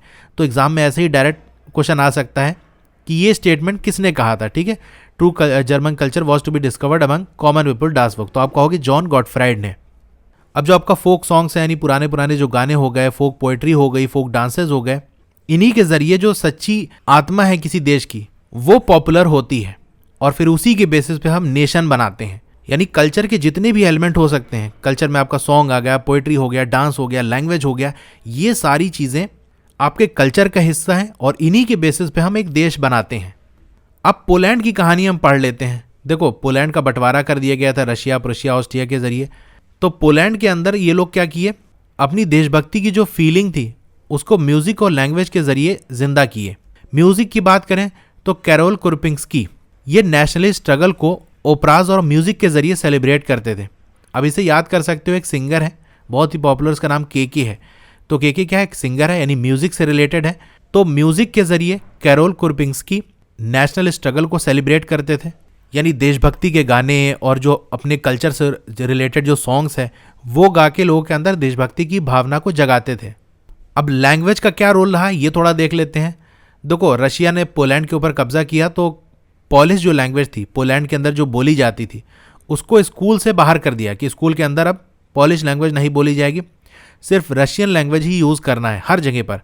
तो जो मेंबर थे क्लर्गी के, यानी जो पादरी वगैरह थे पोलैंड के अंदर, उन्होंने लैंग्वेज को एक हथियार की तरह इस्तेमाल करने लगे नेशनल रेसिस्टेंस के लिए, यानी रशियन ऑक्यूपेशन के खिलाफ उन्होंने लैंग्वेज का इस्तेमाल किया कि तुम हमारी लैंग्वेज को हटाना चाह रहे हो लेकिन हम अपनी लैंग्वेज को नहीं छोड़ेंगे, क्योंकि अगर एक बार आपने लैंग्वेज को हटा दिया तो सारी आपकी कल्चरल चीज़ें आपकी लैंग्वेज में ही होती हैं। सॉन्ग हो गया या और भी जो भी पोएट्रीज़ वगैरह हो गई, वो सब आपकी अपनी लैंग्वेज के अंदर होती है। जितनी भी देशभक्ति वाली चीज़ें होती हैं, अगर लैंग्वेज ही भुला दी जाएगी तो ये सारी चीज़ें हट जाएंगी और जिस लैंग्वेज को आप फॉलो करोगे फिर वहीं के कल्चर आप एक्सेप्ट करोगे। तो रशिया का यही आइडिया था कि इनकी लैंग्वेज को ही हटा देते हैं। तो उन्होंने कहा नहीं, हम लैंग्वेज नहीं छोड़ेंगे। तो पॉलिश लैंग्वेज, जब चर्च वगैरह के अंदर लोग इकट्ठा होते तो पॉलिश लैंग्वेज यूज़ करते थे। जितने धार्मिक इंस्ट्रक्शन दिए जाते थे वो भी पॉलिश लैंग्वेज के अंदर दिए जा रहे थे। इसकी वजह से क्या हुआ, क्योंकि ये मना था कि आपको नहीं यूज़ करना है पॉलिश लैंग्वेज, तो जो प्रीस्ट थे यानी जो चर्च के पादरी वगैरह हो गया, बिशप्स हो गए, उनको जेल के अंदर डाल दिया गया और कुछ को देश से निकाल कर साइबेरिया भेज दिया गया एज अ पनिशमेंट। कि आपसे कहा गया था कि आपको जो प्रेयर करनी है वो रशियन लैंग्वेज में करनी है, आप पॉलिश लैंग्वेज क्यों यूज़ कर रहे हो। तो यहाँ पर जो पॉलिश लैंग्वेज थी वो एक सिंबल की तरह सामने आई थी of the struggle against Russian dominance. तो एग्जाम में देखो क्वेश्चन आपसे यही बन सकता है कि रशियन ऑक्यूपेशन के खिलाफ पोलैंड लोगों ने क्या हथियार का यूज़ किया था, किस चीज़ का यूज़ किया था उनके खिलाफ खड़े होने के लिए। तो आप कहोगे लैंग्वेज। कौन सी लैंग्वेज? Polish language. अब बात कर लेते हैं hunger, hardship and popular revolt. 1830s का जो साल था ना वो इकोनॉमिक हार्डशिप वाला था, यानी आर्थिक बहुत तंगी थी, पैसे के लिहाज से बहुत ही मुसीबत थी। क्यों मुसीबत थी? देखो बहुत सारे रीज़न थे। एक तो पॉपुलेशन बहुत ज़्यादा बढ़ गई थी, एम्प्लॉयमेंट की कमी थी। अब नौकरी कम होगी तो बेसिकली अगर नौकरी होती भी है तो ज़्यादातर शहर में होती है, तो लोग रूरल एरिया से, गांव देहात से वो शहर की तरफ आ गए और झोपड़ी वगैरह बनाकर रहने लगे। अब टाउन्स के अंदर जो स्मॉल प्रोड्यूसर थे, यानी कोई भी चीज़ जो बना रहे थे बहुत छोटे लेवल पे, उनका मुकाबला किससे हो गया था? मशीन से बने हुए सामान का। इंग्लैंड से मशीन से बन के सामान आ रहे थे। अब मशीन से देख तो सामान जल्दी बन रहे थे, अच्छे बन रहे थे, कम पैसे में बन जा रहे थे। जो छोटे प्रोड्यूसर थे वो हाथ से बिनते थे, टाइम ज़्यादा लगता था, पैसा लगता था। तो एक टफ कंपटीशन था इनका मशीन से बने हुए सामान का। तो भाई मशीन वाला ही सामान ज़्यादातर लोग लेना चाहेंगे क्योंकि वहाँ पर एकदम परफेक्ट बनता है कपड़ा, या और भी जो चीज़ें हैं। ये वाला पॉइंट इतना इंपॉर्टेंट नहीं है। अब देखो फूड के प्राइसेस बढ़ गए थे, खाने के दाम बढ़ गए थे, और एक साल क्या हुआ, जो फसल थी वो भी ख़राब हो गई थी।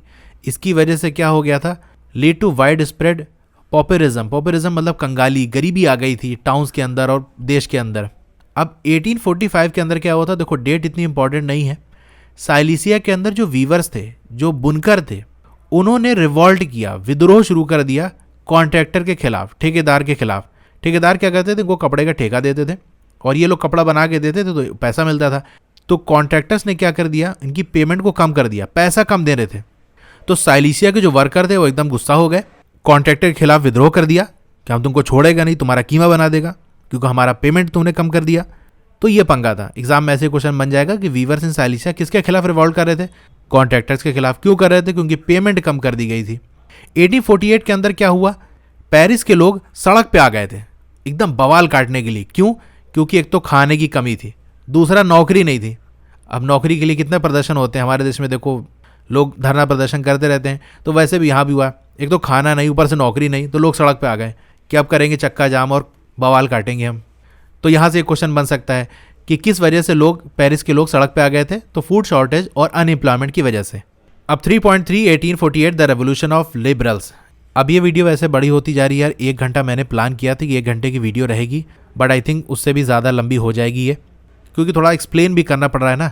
फरवरी 1848 के अंदर जो कुछ भी इवेंट हुए उसकी वजह से जो मोनार्क था, जो राजा था, उसको अपनी गद्दी छोड़नी पड़ी, राजा को हटा दिया गया और यूनिवर्सल मेल सफरेज इसको प्रोक्लेम कर दिया गया, यानी जितने भी मेल हैं अब वो वोट दे सकते हैं।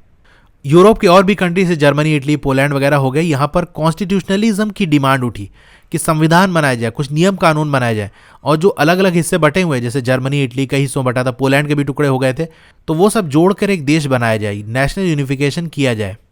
और क्या डिमांड लोगों की थी कि एक नेशन स्टेट हम बनाएंगे जो पार्लियामेंट्री प्रिंसिपल पे होगा, यानी एक पार्लियामेंट होगी, उसके हिसाब से देश चलेगा, ये मोनार्की वाला सिस्टम नहीं रहेगा, मतलब ऑटोक्रेटिक मोनार्की वाला सिस्टम नहीं रहेगा।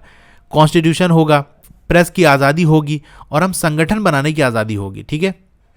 अब जो जर्मन रीजन थे जहाँ जर्मन भाषा बोली जाती थी, वहाँ जो भी पॉलिटिकल एसोसिएशन यानी पॉलिटिकल पार्टी कह लो, वो सब उसके जो मेंबर थे ज़्यादातर आपके मिडिल क्लास ही थे, जिसके अंदर आपके प्रोफेशनल्स आ गए, बिजनेसमैन आ गए, या फिर पैसे वाले जो आर्टिजन्स हो गए, ये सब आते हैं फ्रैंकफर्ट। फ्रैंकफर्ट एक शहर है, वहाँ पर ये आते हैं। किस लिए आते हैं? Vote for an all German national assembly, कि एक जर्मन नेशनल असेंबली बनाएंगे, यानी एक पार्लियामेंट बनाएंगे, वहाँ से देश चलेगा। इन्होंने क्या किया? एक कॉन्स्टिट्यूशन ड्राफ्ट किया, कुछ नियम कानून बनाए कि हमारा एक जर्मन देश बनाएंगे और ये उसके नियम कानून होंगे, और राजा महाराजा वाला ही सिस्टम रहेगा, यानी किंग ही रूल करेगा, लेकिन वो पार्लियामेंट के सब्जेक्ट होगा। मोनार्क जो होगा वो आज़ाद नहीं होगा, पार्लियामेंट का कंट्रोल उसके ऊपर होगा। तो ये उन्होंने डिमांड उठाई थी। तो जो फ्रेडरिक विलियम फोर्थ थे, जो प्रशिया के किंग थे, उन्होंने इस डिमांड को रिजेक्ट कर दिया कि भैया ये सब नहीं होगा। तो एक तो ये हो गया। दूसरी बात, जो वर्कर थे और जो आर्टिजन्स थे, इन लोगों ने मिडिल क्लास से कहा भैया हमारी भी डिमांड उठा दो, हमारी भी कुछ मदद हो जाए। तो उन्होंने कहा नहीं, पहले अपना काम बन जाए फिर तुम्हारा हम देखेंगे। तो ये जो वर्कर थे और आर्टिजन्स थे, इन्होंने अपना सपोर्ट हटा लिया, कहीं हम तुम्हारा साथ नहीं देंगे, जाओ। तो बेचारे मिडिल क्लास वाले अकेले ही पड़ गए। अब अकेले पड़ गए तो राजा ने इनको दबोच लिया, फौज को बुला लिया अंदर और असेंबली को ख़त्म कर दिया गया, और जितने लोग थे सबको बाहर निकाल दिया है।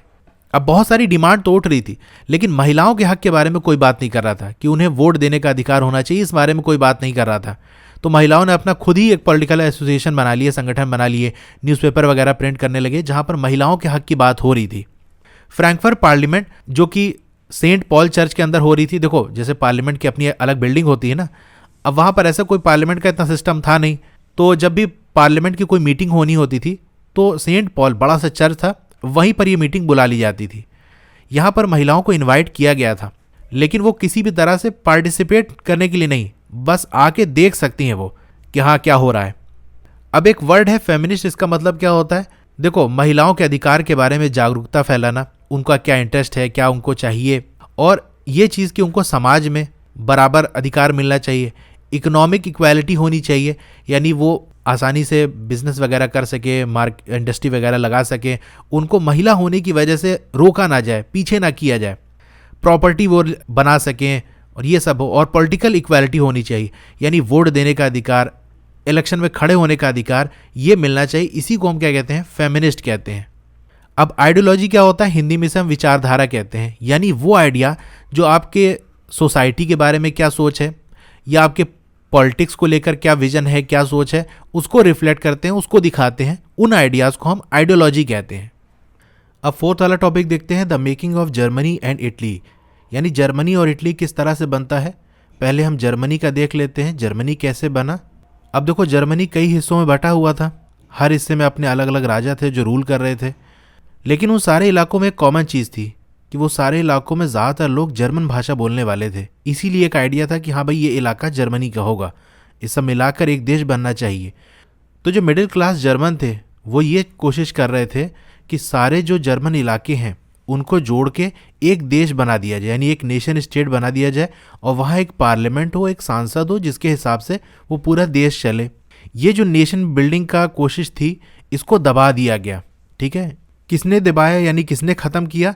तो जो जहाँ जहाँ ये लोग मूवमेंट चला रहे थे, जहाँ जहाँ ये कोशिश कर रहे थे, तो वहाँ के जो राजा थे उन लोगों ने, ठीक है, एक तो मोनार्की ने, जो अलग अलग राजा थे उनका साथ किसने दिया, वहाँ की जो मिलिट्री थी वो, और प्रुशिया के जो लैंड ओनर थे यानी बड़ी बड़ी ज़मीन के जो मालिक थे जिन्हें जंकर्स कहा जाता था।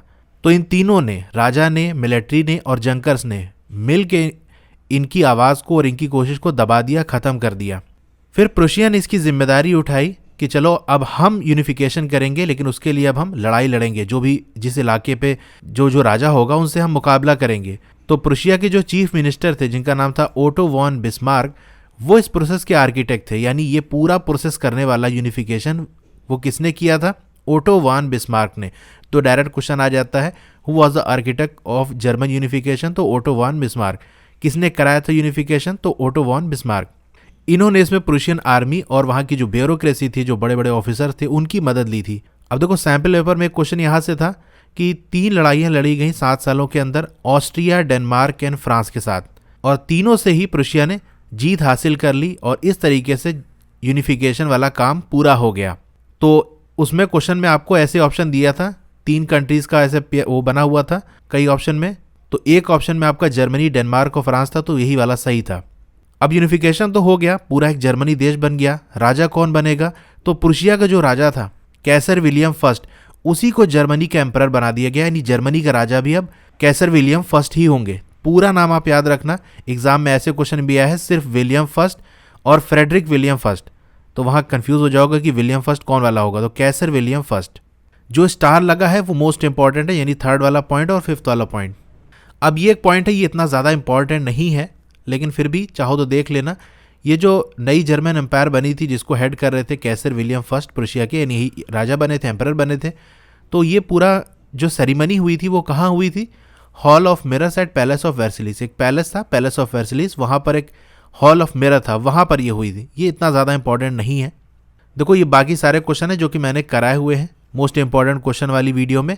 अब इटली की बात कर लेते हैं, कैसे इटली यूनिफाई हुआ। तो देखो इटली भी ऐसे बिखरा हुआ था 7 स्टेट्स के अंदर, यानी 7 हिस्से थे इटली के। कुछ तो अपना डायनेस्टिक स्टेट थे, यानी अलग अलग स्टेट थे, अलग अलग इलाके थे, वहाँ अलग अलग राजा रूल कर रहे थे। और कुछ हिस्सा इटली का वो हैब्सबर्ग एम्पायर के कंट्रोल में था, बहुत बड़ी एम्पायर थी, उसी के कंट्रोल में हिस्सा था, यानी नॉर्थ का हिस्सा हम कह सकते हैं। तो इन 7 में से बस एक इलाका सार्डिनिया पाइडमेंट, ये मिलाकर एक इलाका होता है जिसे सेवॉय सार्डिनिया भी कहते हैं, यहाँ पर इटली का राजकुमार रूल कर रहा था। यानी ओरिजिनल इटली का ही कोई बंदा रूल कर रहा था, बाकी सब जगह तो बाहर से लोग आए थे रूल कर रहे थे। जैसे बात कर ले नॉर्थ की, तो यहाँ हैब्सबर्ग एम्पायर के कंट्रोल में था, सेंटर में पोप रूल कर रहे थे। साउथ के हिस्से में चले जाएं तो बोर्बन किंग्स जो स्पेन के थे वो रूल कर रहे थे, ठीक है। अब सार्डिनिया पाइडमेंट जो इलाका मेन इटली के ही कंट्रोल में था, इटली के लोकल ही, उसके जो चीफ मिनिस्टर थे कैवर, उन्होंने ये मूवमेंट चलाई कि चलो अब हम यूनिफाई करेंगे, जितने भी इटली के इलाके हैं इन 7 को जोड़कर एक देश बनाएंगे। इन्होंने फ्रांस के साथ गठबंधन किया और मिल के इन्होंने ऑस्ट्रियन फोर्सेस को हरा दिया। अब इस लड़ाई के अंदर एक तो रेगुलर ट्रूप्स थे, यानी प्रॉपर एक फौजी भी थे, आर्मी के बंदे लोग थे, उसके साथ साथ आर्म्ड वॉलंटियर्स भी थे। वॉलंटियर मतलब स्वयं सेवक, यानी अपनी खुद से सेवा देने के लिए तैयार थे कि हम लड़ेंगे, यानी आम लोग ही थे ये। बस यूनिफिकेशन कराने के लिए, अपना देश बनाने के लिए इन लोगों ने भी हथियार उठा लिया कि हम भी लड़ाई लड़ेंगे। और ये जो आर्म वॉलंटियर्स थे, इनका लीडर कौन था, गिज़ेप्पे गैरिबल्दी। इन्होंने इस सबको जोड़ा था कि चलो अपना देश बनाएंगे, आज़ादी लेंगे। ये इलाके कैप्चर करते हुए चले गए, साउथ इटली के अंदर पहुंचे, वहां पर जो किंगडम ऑफ 2 सिसिलीज था वहां इन्होंने जीत हासिल की। बहुत ज़्यादा इनको लोकल जो किसान थे उनका सपोर्ट मिला कि ये जो बोर्बन किंग थे ना, स्पेनिश रूलर, इनको भगाया जा सके। 8th point most important, Italy का जब यूनिफिकेशन हो गया, एक देश बन गया, तो वहाँ राजा कौन बना, तो विक्टर इमैनुअल II, ये बने यूनाइटेड इटली के किंग। तो ये मैप आपकी बुक में बना हुआ, ये देख सकते हो। ये जो पूरा इलाका था इसे हम सार्डिनिया पाइडमेंट कहते थे। सार्डिनिया वाला इलाका ये था, पाइडमेंट वाला ये था। तो सार्डिनिया पाइडमेंट एक साथ मिला के पढ़ते हैं, या सेवाय सार्डिनिया भी कहते हैं, ठीक है, जो यहाँ पर लिखा हुआ है, दोनों को ही रिप्रेजेंट कर रहा है। तो यहीं पर मेन इटली कंट्रोल था, तो यहीं से ये लोग चलते हुए यहाँ पर गए, इलाके कैप्चर करे, यहाँ इलाका कैप्चर करे, और लास्ट में पेपल स्टेट को कैप्चर किया इन्होंने। फिर यूनिफाई करके, ये देख सकते हो दूसरा मैप, ये पूरा यूनाइटेड इटली का मैप है। यहाँ से भी देखो क्वेश्चन आया हुआ है। अब ब्रिटेन की स्टोरी समझ लेते हैं कि ये कैसे नेशन स्टेट बना। इससे पहले के जो कंट्रीज़ के हमने देखा था, वहाँ पर एक चीज़ कॉमन थी, आम लोग ही खड़े हो गए थे अपने राजा के खिलाफ और कहा भैया अब तुम हटो यहाँ से, ये सिस्टम ख़त्म होगा और अब आम जनता रूल करेगी, हम लोग नेशन स्टेट बनाएंगे। यानी रेवोल्यूशन के जरिए नेशन स्टेट बना था। लेकिन ब्रिटेन में ऐसा नहीं हुआ था। 18वीं सेंचुरी से पहले कोई भी ब्रिटिश नेशन नहीं था। एक पूरा आइलैंड था। अभी भी देखो ब्रिटेन क्या है, एक आइलैंड ही है, चारों तरफ से पानी है। तो यहाँ पर अलग अलग तरीके के लोग रहते थे। ये जो पूरा ब्रिटिश आइसलीज था, यानी ब्रिटिश आइलैंड जो था, वहाँ पर अलग अलग जाति के लोग रहते थे, जैसे इंग्लिश, वेलिश, स्कॉट और इरिश, इन जातियों के लोग रहते थे। हर किसी का अपना अलग अलग इलाका था, वहाँ ये लोग रूल कर रहे होते थे। हर किसी का अपना अलग कल्चर और अपना पॉलिटिकल ट्रेडिशन था, यानी किस तरह से राजनीति करना है, देश किस तरह से चलाना है, उनका अलग सिस्टम था। अब हुआ क्या, इन चारों या और भी जातियाँ थी, मेन यही थी, इंग्लिश, वेलिश, स्कॉट और इरिश। तो इन सब में इंग्लिश नेशन जो था, वो इलाका जो इंग्लिश जाति के पास था, उनके पास ज़्यादा पैसा आ गया, और पैसा आ गया तो पावर आ गई। इसलिए उन्होंने सोचा कि अब हम सारे इलाकों पे अपना कंट्रोल जमा लेते हैं। तो उन्होंने यही किया, पैसे और पावर के बल पे अलग अलग इलाकों पे अपना कब्जा जमा लिया। जो इंग्लिश पार्लियामेंट हुआ करती थी, जो पहले सिर्फ इंग्लिश नेशन के लिए थी, लेकिन अब उसने क्या कर दिया, जो अलग अलग राजा थे अलग अलग जातियों के, उनकी पावर को सीज कर दिया कि भाई अब राजा के पास सारी पावर नहीं रहेगी, बल्कि अब पार्लियामेंट से ही पूरा इलाके पर रूल किया जाएगा। और इस तरह से उन्होंने एक नेशन स्टेट बनाया। जितने भी अलग अलग इलाके थे उसको जोड़ लिया और कहा अब ये पूरा एक देश बनेगा जहां इंग्लिश पार्लियामेंट का ही रूल चलेगा। और इंग्लैंड, जिस इलाके में इंग्लिश लोग रहते थे वो इंग्लैंड कहलाता था, वो सेंटर पे था। सीधी सी बात है, इंग्लिश लोगों का ही जो मेन लैंड होगा वही सेंटर बनेगा। अब फिफ्थ वाला पॉइंट मोस्ट इंपॉर्टेंट है, एग्जाम में क्वेश्चन आया है कि United kingdom of great Britain कैसे बना, किस एक्ट के जरिए। तो एक्ट ऑफ यूनियन 1707 जो इंग्लैंड और स्कॉटलैंड के बीच में साइन हुआ था, उसी की वजह से United kingdom of great Britain बनता है। अब यहाँ पर जो है इतना ज़्यादा इंपॉर्टेंट नहीं है। जो स्कॉटिश हाईलैंडर थे उनको बिल्कुल मना कर दिया गया था कि आपकी जो लोकल लैंग्वेज है, गैलिक लैंग्वेज, उसे आप नहीं यूज़ करोगे, नेशनल ड्रेस अपना नहीं पहनोगे, यानी अपनी पहचान को आपको ख़त्म करना है। पूरे देश की एक ही पहचान होनी चाहिए, वही जो इंग्लिश लोग चाहेंगे।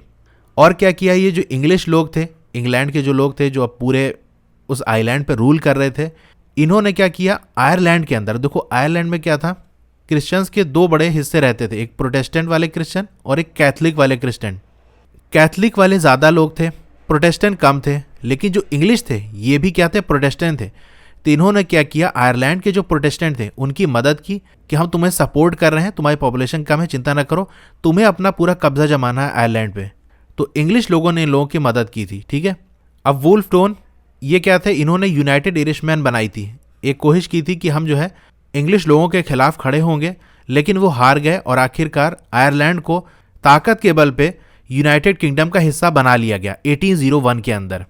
नया ब्रिटिश फ्लैग बना जिसका नाम था यूनियन जैक, और उनका नया नेशनल एंथम बना God save our Nobel king, ये करके, ठीक है। इस पेज का इतना इंपॉर्टेंट नहीं है। अब देखो 47 नंबर क्वेश्चन ये एग्जाम में पूछा गया है। फिफ्थ वाला टॉपिक है विजुअलाइजिंग द नेशन, यानी नेशन को कैसे विजुअलाइज करोगे। जब आप देश के बारे में सोचते हो तो आपके मन में क्या आता है, कोई ऐसी चीज बना दी जाए कि जब देश का नाम आए तो आपके माइंड में वो इमेज क्रिएट हो जाए। उसी लिए सारी चीजें हुई थी जो कि अभी हम देखेंगे। जो आर्टिस्ट थे 18th और 19th सेंचुरी ने, उन्होंने क्या कर दिया, नेशन को पर्सनलीफाई कर दिया। भाई देश क्या है, मैं आपसे कहूँ देश की इमेज बनाओ तो आप बना दोगे, बहुत करोगे, आप मैप बना दोगे, लेकिन वो तो बाउंड्री शो कर रहा है ना कि ये इस देश का जमीन का हिस्सा है। मैं कहूँ पूरे देश की इमेज बनाओ तो आप नहीं बना सकते, क्योंकि देश कोई ऐसी चीज है ही नहीं जिसे आप इमेज से रिप्रेजेंट कर सको। देश के अंदर तो बहुत चीजें आ गई, यहाँ के लोग हो गए, यहाँ के फूड हो गए, फ्लावर्स हो गए, फॉरेस्ट, रिवर, ये सारी चीजें हो गई, यहाँ का कल्चर सब देश का ही पार्ट है, तो आप इमेज नहीं बना सकते। लेकिन आर्टिस्ट लोगों ने कहा कि हम क्या करते हैं कि इंसान की फोटो बना देते हैं और कहते हैं यही देश है। जैसे हमारे यहाँ क्या है, भारत माता, उसी तरीके से इन्होंने भी बना दिया कि कंट्री को एक पर्सन की तरह दिखा दिया। अब वो पर्सन कौन था, फीमेल फिगर, यानी एक महिला की तस्वीर बनाई और कहा यही देश है। अब जिस महिला की तस्वीर बनाई जाती थी वो असली में कोई नहीं होती थी कि हाँ किसी को देखा और उसकी इमेज बना दी, बस माइंड में ऐसे कोई इमेज आ गई और उसको बना दिया। इस तरह से उन्होंने क्या किया था, एक एब्स्ट्रैक्ट आइडिया, यानी एक ऐसा आइडिया जो सिर्फ कल्पना में है, सोच में है, उसको एक कॉन्क्रीट फॉर्म दे दिया था। यानी अब ऐसा रूप दे दिया था जिसको लोग देख सकते थे, छू सकते थे। इस तरह से जो फीमेल फिगर थी वो एलोगरी बन गई नेशन की। एलोगरी क्या होता है इसको पहले देख लेते हैं हम। देखो यहाँ पर दिया हुआ है, एलोगरी क्या होता है, जब किसी एब्स्ट्रैक्ट आइडिया को, यानी कि ऐसी चीज जिसको हम ना मेजर कर सकते हैं, ना उसे टच कर सकते हैं, ना उसका कोई वेट होता है, ना हाइट होती है, ना लेंथ होती है, वही हमारा एब्स्ट्रैक्ट आइडिया कहलाता है। जैसे आपका ग्रीड हो गया, लालच। अब लालच को तो नाप नहीं सकते कि 1 किलो लालची है ये और 3 सेंटीमीटर का लालची है। एनवी हो गया, जलन हो गया। फ्रीडम यानी आज़ादी, लिबर्टी यानी स्वतंत्रता, ये सब ऐसी चीज़ें हैं जिसकी इमेज आप नहीं बना सकते, लेकिन उन्होंने क्या किया, एक आदमी की तस्वीर बना दी और कहा कि भैया यही ग्रीड है, यही फ्रीडम है। लिबर्टी का तो हमने देखा था स्टैचू ऑफ लिबर्टी, वो क्या था, ये एलोगरी तो ही था। तो किसी पर्सन से दिखा देते थे, किसी इंसान की तस्वीर या कोई चीज़ बना देते थे और कहते थे देखो यही चीज़ है, जो भी आइडिया है। तो फ्रेंच रेवोल्यूशन के टाइम जो आर्टिस्ट थे वो फीमेल एलोगरी का यूज़ करते थे दिखाने के लिए लिबर्टी को। लिबर्टी वाला तो हमने देखा था स्टैचू ऑफ लिबर्टी, जस्टिस को शो करने के लिए भी जस्टिस का देखेंगे, और रिपब्लिक को शो करने के लिए कि एक महिला की तस्वीर बना दी और कहा यही लिबर्टी, यही जस्टिस है, यही रिपब्लिक है। अब 6 वाला देखो इंपॉर्टेंट है, मैरियन क्या है, फ्रेंच नेशन की एलोगरी है, यानी फ्रांस देश की, जो जैसे हमारे यहाँ भारत माता है उसी तरीके से यहाँ फ्रांस की मैरियन है, ठीक है। जर्मेनिया क्या है, जर्मन नेशन की एलोगरी है, यानी एक तस्वीर बनी हुई है और कह दिया कि भाई यही जर्मनी है। अब देखो मैरियन की पहचान कैसे है, रेड कैप, ट्राई कलर, कोकेड, ठीक है, ये इसकी पहचान है। आपसे पूछ लिया जाए कि रेड कैप, ट्राई कलर, कोकेड किसकी इमेज में यूज किया गया है, तो आप कहोगे मैरियन में। ये साइड में बना है, इसमें इतना क्लियरली ये सब चीजें नहीं दिख रही, जो आपके बुक में दी थी वही मैंने यूज कर ली। ये आपका कोकेड होता है, सर वगैरह में लगाया जाता है। अब मैरियन के जो स्टैचू थे, मूर्ति बाकायदा बनाई गई और उसे चौराहों पर लगाया गया, कॉइन्स के अंदर भी छापा जाता था, स्टैम्प के अंदर भी मार्क किया जाता था इस इमेज को। इस तरह जस्टिस का देख लेते हैं, ये तो देखा ही होगा आपने कोर्ट के अंदर। ये जो मूर्ति है वो किसकी है, न्याय की मूर्ति है। कैसे दिखाया गया है, एक ब्लाइंड फोल्ड वुमेन है, एक महिला है, उसके आंख पे पट्टी बंधी हुई है और हाथ में तराजू है, ठीक है, carrying a pair of weighing scale. तो ऐसा ही आपको लिख के आ जाएगा कि blindfold women carrying a pair of weight, ये किसकी एलोगरी है, तो आप कहोगे जस्टिस की एलोगरी है। लिबर्टी की बात कर लें तो लिबर्टी को रेड कैप या फिर ब्रोकन चेन से दिखाया गया है। यहाँ पर देखो जर्मेनिया की कुछ पहचान दी गई है, जैसे ब्रोकन चेन, इसको तो मैंने डिटेल में एक्सप्लेन किया है। तो जंजीर टूट गई मतलब क्या हो गया, आज़ाद हो गए। ब्रेस्ट प्लेट विद ईगल, यहाँ देख सकते हो एक प्लेट टाइप की लगी है जो प्रोटेक्ट कर रही है, ये सिंबल है जर्मन एम्पायर का, यानी मजबूती दिखा रहा है। Crown of oak leaves, okay leaves जो इसके सर पे इसने पहनी हुई है, ये हीरोइज्म को शो कर रहा है। स्वॉर्ड की बात करें तो तलवार किस काम होती है, लड़ने के लिए, तो ये शो कर रहा है रेडीनेस टू फाइट, यानी लड़ने के लिए तैयार। तलवार की चारों तरफ आप देख सकते हो ओलिव ब्रांचेज हैं, ठीक है, यहाँ पर पेड़ की तरह से ये बंधा हुआ है। इसका मतलब है विलिंगनेस टू मेक पीस, यानी तलवार तो है, लड़ने के लिए तैयार है, लेकिन हम पीस चाहते हैं, अमन चाहते हैं। इस तरीके से ब्लैक, रेड और गोल्डन ट्राई कलर, ये जो तिरंगा इसने अपने हाथ में लिया हुआ है, ये क्या है, जो लिबरल नेशनलिस्ट थे 1848 के अंदर, उनका ये झंडा है। वो लोग यूज़ कर रहे थे कि जब हम एक देश बनाएंगे तो उसका झंडा ये होगा। पीछे राइजिंग सन आप देख सकते हो, यहाँ नीचे हो रहा है, या इस वाली इमेज में भी देख सकते हो, सूरज की जो किरणें निकल रही हैं। जैसे सूरज निकलता है तो क्या होता है, नए दिन की शुरुआत होती है। तो यहाँ पर राइजिंग सन को शो किया गया है, बिगिनिंग ऑफ न्यू एरा, नए युग की शुरुआत हो रही है, नए ज़माने की शुरुआत हो रही है। अब 6 वाला टॉपिक देख लेते हैं, नेशनलिज्म एंड इंपीरियलिज्म। नेशनलिज्म तो हम देख चुके हैं, राष्ट्रवाद, देशभक्ति। इंपीरियलिज्म मतलब अपनी पावर को दूसरे कंट्री के ऊपर शो करना, वहाँ कब्जा करना, वहाँ अपनी बात को मनवाना, यही इंपीरियलिज्म है। अब 19वीं सेंचुरी के लास्ट होते होते ये जो नेशनलिस्ट ग्रुप थे, अलग अलग ग्रुप बने थे राष्ट्रवादी लोगों के, ये एक दूसरे को बर्दाश्त नहीं कर पा रहे थे, आपस में ही लड़ने लगे थे, आपस में ही पंगा चल रहा था और तैयार थे कि कब एक दूसरे के खिलाफ ही जंग शुरू कर दें।